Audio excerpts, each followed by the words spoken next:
누구든지 나를 따라오려거든 자기를 부인하고 제 십자가를 지고 나를 따라오너라. 아멘. 지금 우리는 세계사적인 대변혁기에 살고 있습니다. 우리가 그것을 잘 느끼지 못할지 모르지만 코로나는 아마 인류 역사의 한 획을 긋는 그런 역할을 코로나가 하고 있을 것입니다. 코로나 이전의 시대와 그 이후의 시대는 아마 많은 면에서 또 변화가 있을 것입니다. 그만큼 코로나가 우리 인류에게 끼친 영향이 대단히 큽니다. 실제로 이런 시대, 이런 사회 모습, 이런 재난이 지금껏 없었죠. 근래 몇십 년간에는 이런 재난이 없었습니다.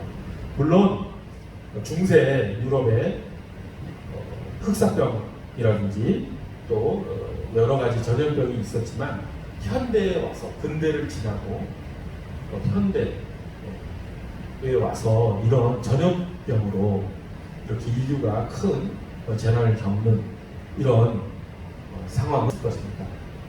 말씀드리고자 하는 것은 이 말씀을 드리는 이유는 코로나 세상의 세태에 대해서 어떤 분석을 하고자 하는 것은 아니고 그 코로나 이 상황 가운데서 일본이라고 하는 나라가 아주 독특한 다른 나라들보다도 아주 독특한 그런 대처 방법을 행하고 있는데 그 모습 속에서 일본인들의 아주 독특한 사고방식도 우리가 볼 수 있다는 것을 이제 여러분들에게 제시하고 그를 통해서 오늘 본문 말씀이 어떤 의미를 갖는 것인지 이렇게 연결해 가고자 합니다.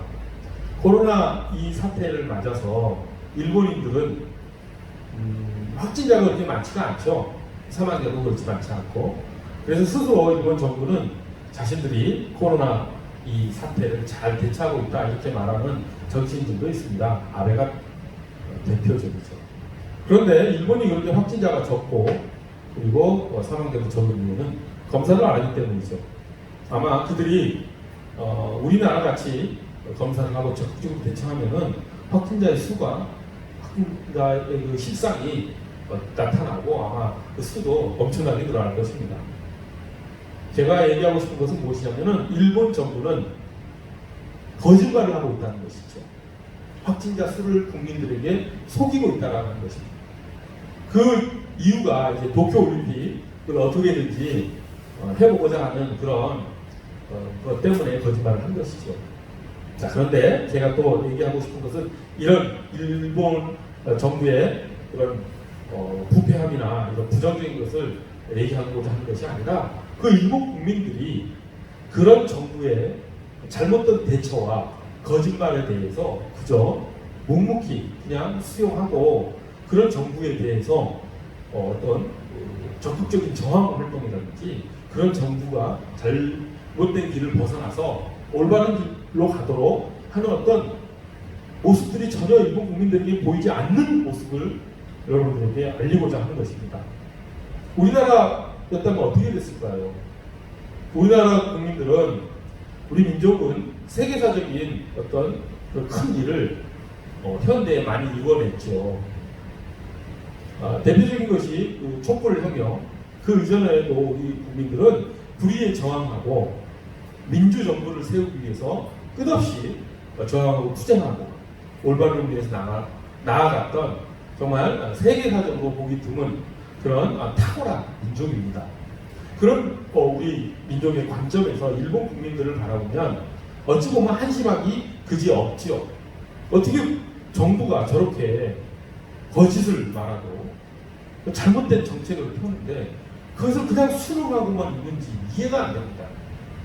자, 그것은 일본 문화 속에 그리고 일본 역사를 통해서 꾸준하게 일본 국민들의 그 정신을 이렇게 어떻게 하면 지배했던 그런 집단 문화가 있기 때문입니다. 일본은 아주 독특한 그런 온 문화라고 하는 그런 문화가 있지요. 그래서 내가 자기보다 나보다 윗사람에게 어떤 은혜를 누면 하나님의 은혜하고는 아주 다른 은혜죠. 그걸 입으면 꼭 갚아야 된다라고 하는 의무감 같은 게 있습니다. 그 사람들은 그 은혜를 일본말로 온이라고 하는데 그 은혜를 자기보다 어린 사람에게 받으면 되게 기쁘다거든요. 윗사람으로부터 최소한 자기 동등한 동년배에게서 그런 은혜를 받아야지 자기가 그걸 꼭 갚아야 되는 책무가 생긴다는 거죠. 돈을 빌려준 것도 그래요. 일본 사람들은 자기가 나이 어린 사람한테 돈을 빌려 받고 이런 거를 대단히 기쁘다거든요. 근데 자기보다 윗사람한테 돈을 빌려받으면 윗사람이 돈을 빌려주면 그걸 대단한 은혜로 알고 그것은 꼭 갚아야 된다 라고 하는 사고방식이 깊이 박혀 있습니다. 그 일본의 그 예전 봉건 영주 시대 때 그들은 그 영주의 말이라고 한다면 그 영주의 그 부하 장수들이 사무라이였죠. 사무라이.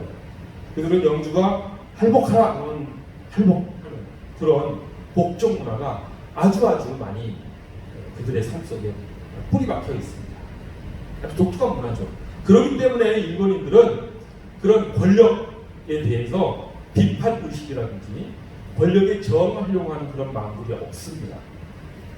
그 이유는 일본인들은 그런 온 문화로 인해서 그런 집단에 자기의 어떤 자기 정체성이랄까, 자기 긍정이랄까, 자기의 어떤 삶의 이유를 집단에다가 아주 양도해버리고 그 집단 속에서 자기 만족을 느끼며 자기 긍정을 하면서 살아가는 그런 사람들이기 때문에 그렇죠. 그래서 아주 재미있는 일이 또 일본에서 벌어진 기사를 제가 봤습니다. 어떤 거냐면 우리가 몇 달 전에 일본과 우리의 그 무역 분쟁 때문에 그 일본의 아베 정부의 말도 안 되는 그런 여러 가지 정책들 때문에 우리 국민들이 자발적으로 그 일본 상품 불매 운동을 벌였었죠. 그리고 일본 여행도 가지 않았던 적이 있습니다. 일본의 그 말도 안 되는 우리나라에 대한 어떤 그 행태를 국민들이 보고 자발적으로 일어난 거죠. 그런데 그런 일본 상품 불매 운동이 이렇게 잘 일어나고 있을 때 우리나라의 어떤 기자가 일본 베프라고 하는 온천 도시 관광지를 방문해서 르포 기사를 썼습니다. 근데 그 르포 기사의 내용을 보면 어떤 내용이냐면 그 베프는 한국인 관광객으로 가득했던 곳인데 한국인 관광객으로 그 관광 상인들이 이렇게 밥벌이를 하는 그런 도시인데 근데 한국인들이 쑥 빠져나오고 나니까 아무래도 그 사람들이 살기 어렵겠죠. 그래서 이제 우리나라 기자가 가서 그 상인들의 반응도 취재하고 하는 그런 루포 기사를 썼는데 일본인들이 그러더래요. 그 기자한테 한국인들은 그 문재인 대통령이 관광을 일본 여행을 가지 말라고 했습니까? 이런 질문을 하더래요. 그러니까 그 사람들은 한국인들이 일본에 여행 안 오는 이유가 자발적으로 일본의 잘못된 행태를 비판하고 그것을 바로잡기 위해서 시민들이 자발적으로 일으킨 그런 운동이라는 걸 이해를 못하는 거죠. 그리고 정부에서 이제 대통령이 문재인 대통령이니까 문재인 대통령이 아주 강한 사람이고 기가 센 사람이라서 국민들에게 이번 여행 가지 마라, 이번 상품 사지 마라 이렇게 명령을 했기 때문에 한국인들이 이렇게 일본에 오지 않는 것 아니냐라고 하는 그런 대화들을 많이 했다라고 합니다. 우리로서는 이해가 안 되죠. 우리가 지금 일본 상품 불매 운동을 하는 이 시대에 살고 있는데 우리 중에 누구 하나 정부나 다른 사람이 강요해서 일본 상품을 불매하는 경우가 있었나요? 이 중에 우리 청년 중에 한 명은 일본 여행을 예약을 하고 계획을 했다가 자발적으로 일본 그 여행을 취소한 청년도 있습니다. 근데 그것이 누구의 강요에 의한 것이 아니라 자발적이었다고 하는 것은 우리는 우리 스스로가 너무나 잘 알고 있죠. 하지만 일본은 그런 우리 한국인들의 의식을 이해를 못하는 거죠.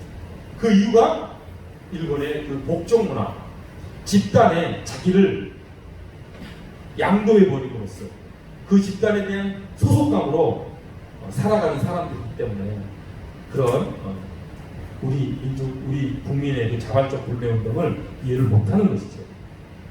이처럼 사람은 자기를 무언가에다가 맡기고 그것을 통해서 자기 긍정을 하면서 살아가는 그런 모습이 있습니다. 누구나 사람은 자기 긍정을 하지 않으면은 살 수가 없지요. 자기 긍정을 하지 않으면 사람은 우울함에 빠지거나 절망에 빠져서 아주 어려운 삶을 살게 됩니다. 그것이 극단화되면 자살로도 이어질 수 있는 것이죠. 그러니까 사람은 어떤 식으로든지 자기 긍정을 하면서 살아야 되는 것이 우리 인간의 모습입니다. 그런데 그 자기 긍정하는 그런 방법은 크게 두 가지로 나눠지죠.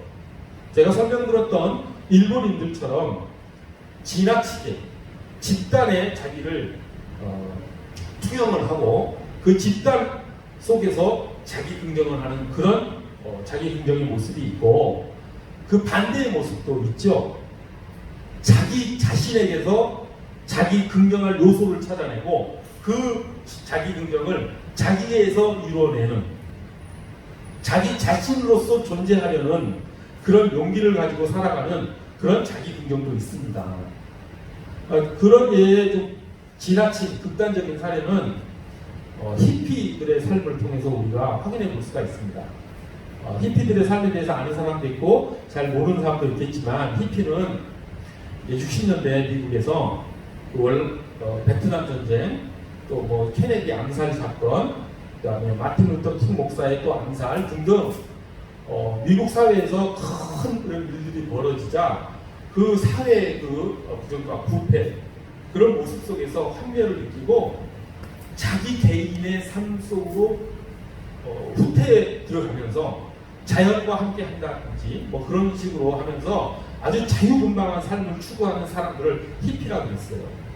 그래서 머리도 깎지 않고 길게 보통 기르고, 그리고 옷도 되게 원색 옷을 다양하게 입고, 그리고 뭐 제도에, 사회의 제도, 국가의 제도 이런 데 편입되지 않고 그냥 방랑하면서 사는, 마치 유럽의 집시들처럼 살아가는 그런 사람들이 있었죠. 그들은 그렇게 어떤 집단이나 어떤 사회 제도 속에 서요 자기 긍정을 하는 사람들이 아니라 어떻게든 그것에서 벗어나서 자기 자신에게서 어떤 자기 존재의 이유를 찾아가면서 살아가는 사람들이었죠.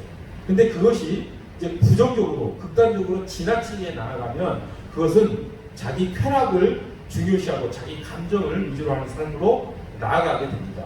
그래서 히피들의 삶의 모습을 보면, 부정적인 모습을 보면 그들은 마약, 그 다음에 성, 그 다음에 음악 이런 쪽으로 빠져들어서 그것을 탐닉하면서 아주 지나친 그런 쾌락주의자가 된 거죠. 물론 히피 중에도 건전한 생각을 하고 좀 바로 설 수 있는 사람이 없는 건 아니겠지만, 지나치게 자기중심적으로 살다 보면 그렇게 된다라고 하는 것이죠. 그래서 지금 제가 자기 긍정을 할 수 있는 방법 두 가지에 대해서 말씀을 드렸습니다. 하나는 집단에 의해서, 하나는 자기 자신에 의해서. 그런데 보통 사람들은 이 두 가지를 통한 자기 긍정을 다 해나가죠. 균형을 잡고, 그러니까 집단 속에서도 또 자기 자신에게서도 다 자기 긍정을 균형 잡게 하면서 살아갑니다.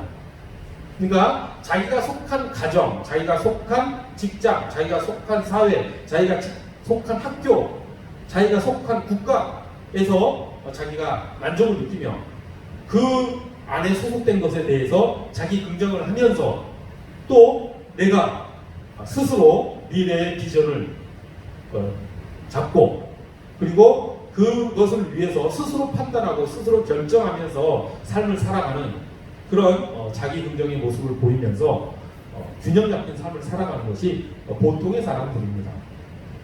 그것이 좀 지나치게 한쪽으로 벗어난 사람들과 균형 잡혀 사는 사람들 사이에 결정적인 차이이겠지요.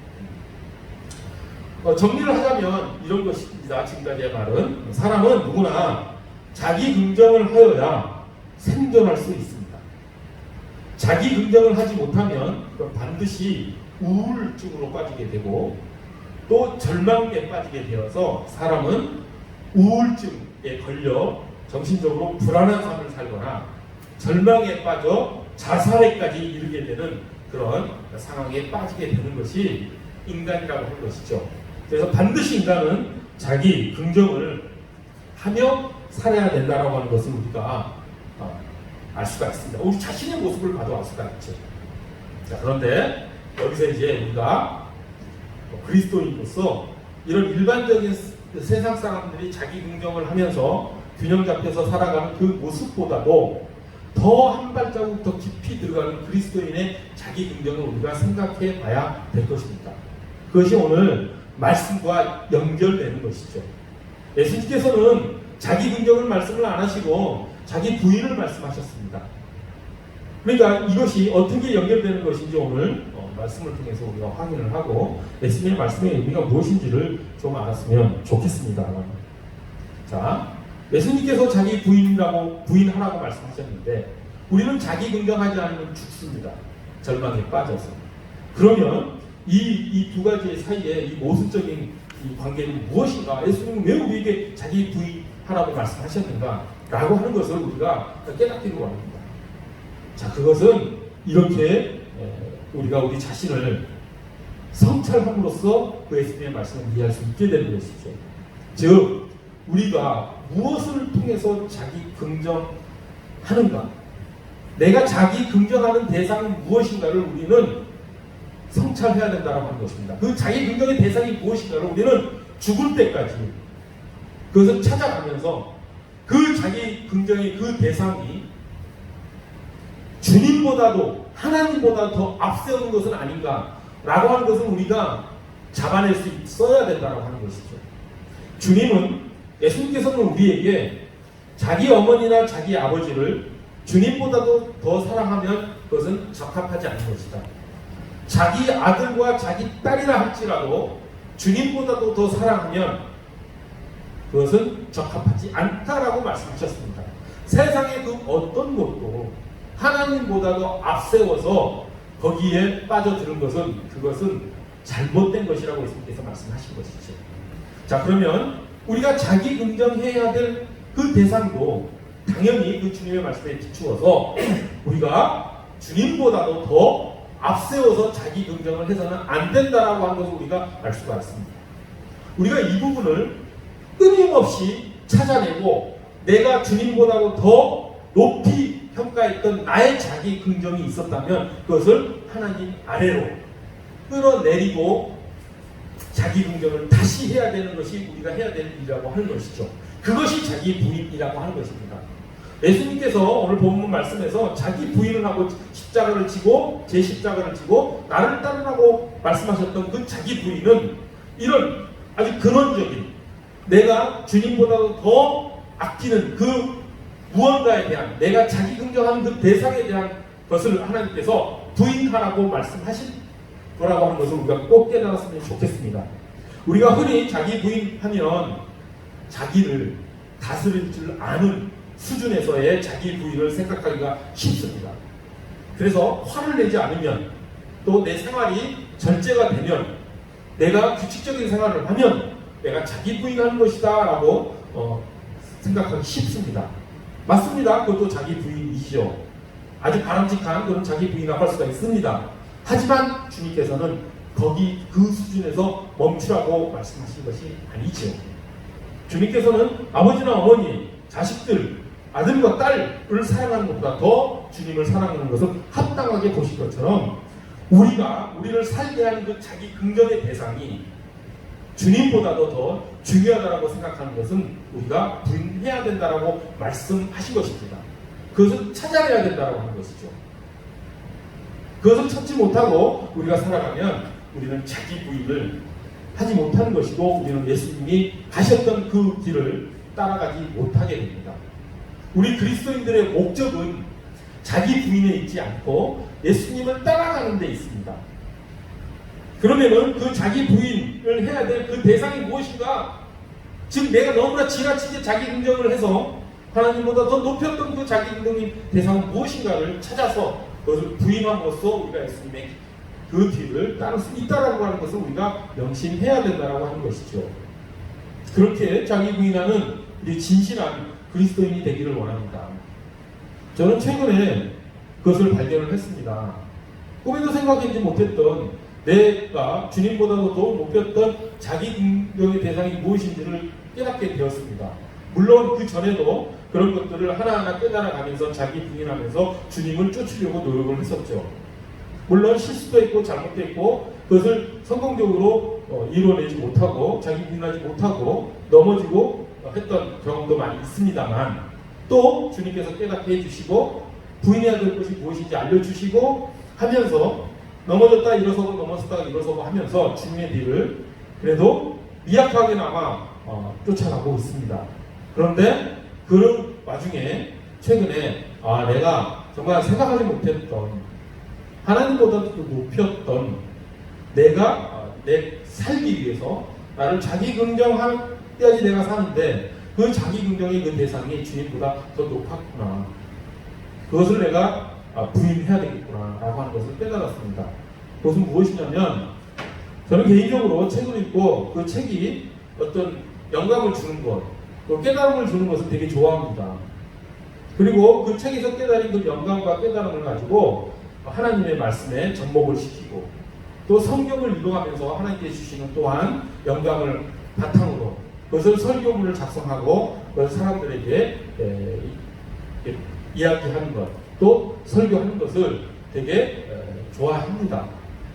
그리고 그것을 통해서 저는 자기 긍정의 삶을 살 수 있었습니다. 그것은 하나님께서 나에게 주신 재능이다. 그것은 내가 나를 살 수 있게 해주는 어떤 자기 긍정의 대상이다라고 생각을 하며 살았습니다. 나쁜 게 아니죠. 그런데 그것이 주님보다도 더 높았다는 것을 깨닫는 것이죠. 물론 다 그런 것이 나쁜 것만은 아닌데 그것이 주님보다도 더 높은 수준으로 올라가는 순간 그것은 자기 부인을 해야 될 대상이 되는 것이죠. 즉 제가 설교를 할 때 내가 깨달았던 그 영감, 내가 깨달았던 그 깨달음들이 내가 설교 시간에 제시해주는 사람들에게, 회중들에게 전하는 그런 말씀이다라고 내가 생각하면 저는 설교자로서 자격이 없습니다. 설교는 하나님의 말씀을 대신 전하는 것이지 내 생각을 전하는 것이 아니기 때문입니다. 내가 책으로부터, 성경으로부터 어떤 깨달음이 있었다고 한다면 그것은 주님이 주신 것이고 그것이 주님의 말씀으로 전해야 되는데, 그것을 나의 재능으로 내가 그것을 잘 깨달았기 때문에 회중들에게 전할 수 있다라는 생각을 하는 순간 저는 주님보다도 저희 재능을 더 높게 생각하고 그를 통해서 내 자기 긍정을 해나가며 살아가는 그런 그리스도인이지 않은 그 삶을 살게 된다라고 하는 것이죠. 그래서 그렇게 깨달은 나의 자기 긍정의 대상을 이제 앞으로 끊임없이 이제 자기 부인하는 삶을 살아갈 것입니다. 하루아침에 내가 하나님보다 더 높였던 그 자기 긍정의 대상이 바로 자기 부인 되지 않습니다. 그건 뿌리겠습니다. 여기 여러분들 중에서도, 청년 중에서도 재능이 있는 그런 사람들이 많이 있죠. 그 재능이 혹시나 주님보다도 더 높은 자기 프라이드, 자기 긍정이라고 한다면 부인하십시오. 그러면 주님께서 그 자기 부인한 우리가 가진 그 자기 긍정의 대상을 끌어올려 주십니다. 우리가 죽어야지 우리는 새롭게 태어날 수가 있습니다. 우리가 자기 긍정하는 그 대상을 주님께 맡김으로써 주님은 그 자기 긍정의 대상을 더 높이 올려주십니다. 우리는 주님의 그 은혜를 통해서 우리는 새롭게 태어나고 거듭나게 되어서 진정한 그리스도인으로 살 수 있게 된다고 하는 것이죠. 이것은 평생에 걸친 작업입니다. 우리가 천국에 도달할 때까지 끊임없이 우리가 해내야 될 그런 일입니다. 우리의 힘으로 되지 않죠. 성령님께서 알려주시고 깨닫게 해주시고 성령님께서 이끌어주시고 우리가 그것을 순종하며 나아갈 때 그러한 자기 부인의 진정한 그런 모습이 우리의 삶 가운데 나타날 것입니다. 그것을 믿고 나아가는 우리가 되기를 간절히 바랍니다. 그냥 세상 사람들 어떻게 사는지 여러분 생각해 보십시오. 그들은 그 자기 긍정의 대상을 아주 좋은 것으로만 생각하고 긍정적인 것으로만 생각하고 그것을 주님 아래에다가 내려놓을 생각을 하지 못합니다. 자기 실현하는 것, 자기 성공하는 것, 부를 많이 성취하는 것, 높은 지위에 올라가는 것, 좋은 차를 사는 것, 좋은 집에서 사는 것, 이런 것들이 다 자신의 자기 긍정에 그냥 대상으로만 알고 그 속에 푹 빠져 살아가 버리고 말아버리는 것이 세상 사람들이죠. 근데 우리 그리스도인들은 그렇지 않습니다. 그 모든 것을 주님 아래에다가 내려놓고, 그리고 주님께서 다시 부어주시는 그런 자기 긍정의 그 모습으로 우리가 살아가야 된다는 하는 것을 우리가 명심하고 살았으면 좋겠습니다. 그것이 진정한 새로운 자기 긍정이라고 하는 것, 그것이 진정한 자기 부인이라고 하는 것, 그래야지 우리가 주님을 뒤따라갈 수 있다는 것을 우리가 명심했으면 정말 좋겠습니다. 이렇게 말할 수 있겠죠. 이 말, 오늘 이렇게 전한 이 말씀의 결론은 이렇게 될 수가 있을 것 같습니다. 우리가 예수 그리스도를 소유하면 세상 전부를 소유하는 것보다 더 많은 것을 소유한 것이다 라고 하는 것과 우리가 연관지어서 오늘 말씀을 결론 지을 수 있습니다.